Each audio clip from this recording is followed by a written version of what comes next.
Hey everybody, Josh Sigurdson, a World Alternative Media here, and of course I'm joined by author and economic analyst here at WAM, John Sneisen, and what we've been warning about for so long is coming true. It's not a conspiracy theory anymore. The implementation of the SDR is nigh, and with this article that we're focusing on out of Reuters, the title says, UN calls for global economic makeover to replace neoliberalism. And in short, the article kind of goes into the world must ditch austerity and economic neoliberalism and undertake a global New Deal to rebalance the global economy and achieve prosperity for all, the UN Trade and Development Agency said in a report on Thursday. And of course, we recognize that term, the New Deal, from FDR in the 1930s, and it turned out to be one of the biggest disasters of all time, coming from a governmental level on the markets and the economy. Now, moving forward, the chief, Mukhisa Kituyi, said the global economy was picking up but still not lifting off. A combination of too much debt and too little demand at the global level has hampered sustained expansion of the world economy, he said in a statement. And scrolling down a bit on the article here, he mentioned, we need a global New Deal, he said, referring to the policies that quote-unquote revived the depressed U.S. economy in the 1930s. No, it didn't. I think the war did, and that was the whole point, I think, in the long term. But anyway, it goes on to say, the aim should be to end fiscal austerity imposed in 13 out of 14 leading advanced economies between 2011 and 2015 and prioritize reflation, full employment, and decent jobs rather than tackling inflation and cutting government debt. And he says in quotes, it needs a serious regulation of corporate abuse in both the financial and the corporate sector, and it requires serious redistributionary measures, both fiscal and more innovative measures, he said. And of course, he's pushing forward that collectivist mantra, that socialist mantra that we talk about so often. And it's just, he goes into, how the world has been overrun by, big corporations, etc., etc., etc., and then goes on to say, well, we want to put in more regulations and do more redistributionary measures that in the end have actually grown the size and scope of these monopolies he speaks of. It's mindless and ridiculous, but the global order is on our doorsteps and it's coming in our door, and we have to do something fast. John, what do you think about this? What I think about it, it's quite easy. This is, of course, what we've been talking about for a while here at WAM. We've been talking about the implementation of the special drawings and the United Nations shadow government, if you can call it shadow global government. We've gone into great detail about the many tentacles of globalism and good video. We went through every bit of the United Nations and how they manipulate the world. Yeah, there's a whole wide array. Like, the United Nations is ready to take over at any time. Now, going back to this New Deal, well, first of all, the New Deal, the reason why you actually got the big burst as well, Josh, not just the war, was because he confiscated a lot of gold and funded the Exchange Stabilization Fund and the IMF. Yeah, exactly. And then he actually, what he did with the New Deal, he also, fractionalized the dollar more, so the dollar got way less worth. And then, of course, what happened was that they could print a whole bunch of more fake US dollars into the system, and then of course that new amount of dollars and new amount of debt that came into the system really was helping the economy. I'm saying asterisks. It's temporary because Keynesianism is only meant to work for temporary purposes. When it comes to big debt bursts in economic history, you have China in 1024. They engulfed on the same kind of track where they over-indebted themselves. So everybody does this in the fiat currency system. They have to go kind of fiat first before they can really pump up the debt in a massive amount. 1,000 years later, and here we are. And I wanted to quickly mention something about FDR seizing the gold in 1933. What that really did was he took that and put it into the Exchange Stabilization Fund. He later put that into the IMF. It was used to fund the IMF, the same gold that was seized. Yeah. And people might say, well, how did he print a bunch of dollars when there was a gold standard? Look, the problem isn't strictly fiat currency, it's central planning. So fiat currency is created via central planning. The gold standard, they printed way more IOUs than they had gold in reserves. So that created vast amounts of debt as well, and that caused a huge problem. While And it they didn't had to cause pay any their debt, yeah. right? So they had to print more, and then they had to fractionalize it more. And eventually, in '71, of course, Nixon had to go off the gold standard because the whole system had fallen down in 1971. And they did something very similar in Canada. Fiat, right? Yeah. They did something very similar under Trudeau a couple years later in Canada. They went to borrow from the private banks instead of borrowing from the people's own bank, the central bank here in Canada, Bank of Canada. Enforced under legal tender laws, which are a scourge on mankind because they stop people from being able to decide what they trade and actually be able to get out of the debt enslavement of the central banking system and the government, which works hand in hand to drive people into debt. Well, if you see all these people that are part of the UN, and especially on the economic side, that's what I really follow very heavily. A lot of the big names like Lagarde, Mario Draghi, all these people that are on a big grand scale, the central bankers. What they want is cashless society implemented so they could have their negative interest rates and then save the economy that way. Which they basically are save themselves while we drink water out of puddles and curbs. You're literally forced to put your money into the bank through the cashless system, and then it used to be you borrow the money to the bank, and then the bank goes and wastes your money and loses it. But now it wastes and loses it, but you actually have to pay them for them to waste and lose it. Should I go through my spiel, John? Oh, go ahead. Okay, well, as I often say here at WHAM, if your money's in the bank, it's not yours, it's the bank's. And if your money is always going through the banks, through digital transactions, legal tender laws, central planning, it's never your money, it's always in the bank, it's never in your hands, and you are essentially enslaved to the banks. You don't own your money. The money goes through the banking system from your job. You never hold it in your hands. You never are able to own it because it's always in the bank's coffers. And that puts you perfectly in a situation where you are on your knees to the banking system and the government. You have to beg the government for your own money, which you are only allowed to use through transactions through the banking system, and it's all digital. And also, you are tracked everywhere you go. So everything that you spend money on, they know about it. No free market left. And this is why people are flooding, not only just because there's a crash in the stock market coming and a crash in the monetary system, but because of the vast decimation of privacy. People are flooding their money into gold, flooding their money into silver, flooding their money into Bitcoin, which is a decentralized cryptocurrency on the blockchain, which is not centrally planned and not controlled by the banking system. Therefore, you can get off that grid. And I know a lot of people find that funny because I say off the grid and it's literally digital, but you can put it in paper wallets, you can put it on USBs, and it's decentralized, folks.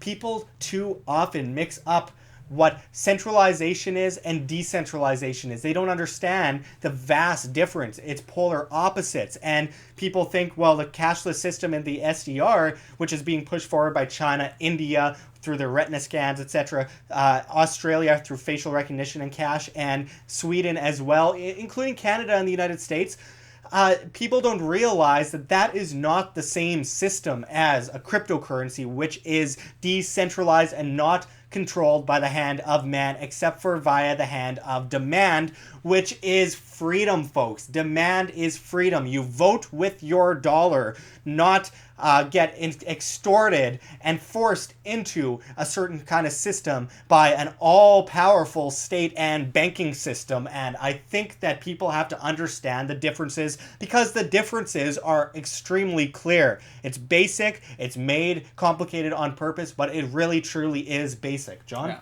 Well, first of all, this whole New Deal is going to have nothing to do with the general well, actually, it's going to really destroy the value of our currencies, because what's going to happen is the SDR is going to be the big overreaching global currency for trade between countries and big multinational corporations. If you don't believe me, go and read the own documents that United Nations and IMF has put out on this.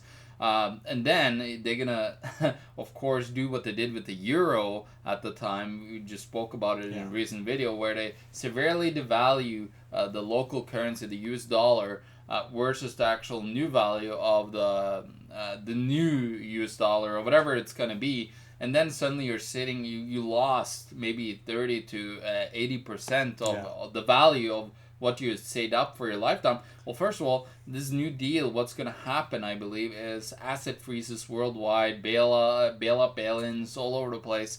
And suddenly you're going to see like, oh, all the money that I saved up all my life is going to be eviscerated and suddenly disappear. Because they're dependent on the banking system and the government. And it wasn't protected through, the fiat value. The fiat value basically is worthless. Which is why it comes down to financial responsibility, folks. Now, this would be much worse than the euro. This would be much worse than the Amero that people were worried about many years before. However, there is solutions, and a lot of people say, and in some ways I agree with them, that it won't happen strictly because the whole banking system is coming crashing down right now. They are in desperation mode. That's why they're trying to push this forward as soon as possible, because the sooner they get this implemented, the sooner they can have their world order. And their world order does not look so good right now. Not because of politicians, not because of Trump, not because of Nigel Farage, but because the system itself, by its own decree, is crumbling at its foundation. And you look at the banking system, the central banking system in the United States, for example,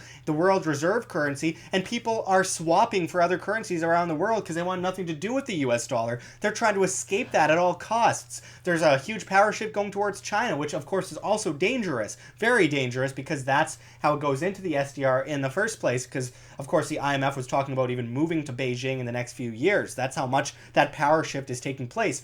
But I have to say, though, that if that dollar crashes because they're trying to raise interest rates enough to drop them out so that they can, make up for the vast decimation of the monetary system, it won't work because it's going to go negative. And what's going to happen next? There's going to be chaos in the streets. There's going to be vast amounts of inflation, like we saw in the Weimar Republic, like we see in Venezuela right now. And they don't want that to happen because that means their system's going down. There's one way that they want that to happen, because it puts everyone in servitude. But they'd rather people be in servitude to like the SDR world currency and have faith in this monstrosity of what was once considered currency. It's no longer your mom and pop gold and silver coins. This is a very dangerous implementation on a global basis of digital currency, which will put you in debt servitude, because if they shove you down a bottomless pit of debt, you are forced to ask for a ladder up from the government and the banking system, and that puts you in perfect servitude on your knees to them. So they are trying to save that system by pulling it into the SDR at the last second, and people are not buying it yet. They thought people would have already bought it by now. I mean, there's that old The Economist, the magazine back in the 80s, was putting forward that magazine cover with take a look at it here. The eagle, I believe it was, and it's carrying the SDR 2018. But that was from the 60s. Well, it was from the 1980s. Oh, but, sorry, 80s, yeah. But just looking at how, even with Agenda 21 at the United Nations years ago, they thought they would have had their way by now. But people are more resilient than they thought. And we have to be even more resilient as they step up their game and get even crazier and not even try to hide it anymore. Because it used to be a big conspiracy theory and nonsense, just some crazy guy with a tinfoil hat. Conspiracy but theory. It's right here. Yeah. It's right in front of us. Are you going to do something about it? Or are you going to continue calling us, those crazy morons? This affects you. It affects everyone on this planet. You can believe it or not. You don't believe it? Well, suffer the consequences. Don't be prepared. You want to be overly prepared? Well, that's a good thing. It's better to be overly prepared than underprepared in the long term. Just look at history. Well, if you want to know what's going to happen here with this United Nations move that they're talking about, the UNCTAD, I highly suggest you read my book, Canada, the Greatest Economy in the World, because a part of the book actually talks about what is coming. So especially with the United Nations, I go in great detail on their plans and what they put in place, and I give you links so you can actually take a look at these documents yourself and see what's going on. Because there's one thing me saying it, but if you can actually go and look it up online, so that's definitely a book that you have to take a look at if you want to understand what this New Deal is all about that they're talking about here. Absolutely. And this was a plan all along. You can find that book on Amazon.com. We will leave a link as per usual. But we're going to finish it off right now. John, what do you think is the bottom line? Well, the bottom line here is they want this New World Order in place as soon as possible. We need to, stick whatever things we can in the wheels here and stop this dead, because if we don't, we all know what's coming. The United Nations believe in communism, so I believe we should definitely start working hard against this, and this whole United Nations machine that have been built, it's everywhere. Take a look at whatever policies is in your local government. It's everywhere. So, everywhere. Yeah, you need to really resist this United Nations takeover, because what they want is they want a full totalitarian government. They say it's for peace, but of course, any government that have that amount of power is always going to misuse it. Absolutely. Even in Bozeman, Montana recently, there was the watershed nonsense that we're seeing pop up around the area in a place that's so individualist and independent. Even there, you can find the United Nations. There's nowhere that you can go without seeing the decimation of policy in a way in order to push us into debt enslavement and push us into fear, which also puts us into complete servitude. There's nowhere you can go where you won't find it, and it's so important to stand up against that, because of course with just a central banking system alone, that's one of the planks in the Communist Manifesto. So it's time that we stand up against this and stop being apologists for this system, stop being apathetic to the system, because they say they came for the Jews, they came for the Muslims, blah blah blah blah blah, and then when they came for me, there's no one left to stand up for me. Well, we should all stand up for all of us should stand up for ourselves, because this affects every one of us, no matter what race, gender, ethnicity, religion, no matter what you are, you will be affected by it, and it's time that we take a stand. So thanks for watching, everyone. Thanks for going into this with us, John, and until next time, this is Josh Sigurdson and John Sneisen signing out from World Alternative Media. Find the truth, be the change. Now to sound like an auctioneer. Thanks for watching, everyone. Check the links below. GoFundMe, Patreon. We can't do it without you. Any donation is very much appreciated, especially as we are so vastly demonetized and censored by YouTube as they bring in the Anti-Defamation League to flag all of our content as hate speech. Also check our Bitcoin address in the description in the comments, as well as on the screen for you to scan if you please. And don't forget to check me out at Josh Sigurdson at steemit.com. That's steemit.com, the future of social media, where you get paid via cryptocurrency, Steem that is, by the upvote and demand of your post. It's bound to take out the dinosaur social media, so I hope to see you there. But until next time, check out this word from our sponsor. Are you looking to exchange a large amount of US dollars? Don't overpay with the bank on currency exchange. Think outside the bank. Banks charge unnecessary fees of up to 3%. Truth be told, currency exchange with the bank will cost you hundreds to thousands of dollars. Start saving now. Step 1. Register online. Visit our website and click Get Started. Step 2. Book a transaction. Phone us for a quote and to complete the transaction. We'll need to know which currencies you are converting and how much. Step 3. Transfer of funds. Once you confirm the transaction, we initiate an electronic funds transfer from the account that you choose. Your purchased funds are then transferred back to you in the account that you choose within 1 business day. It's that easy. Start saving hundreds of dollars on currency exchange with CBCE. Sign up online or give us a call today.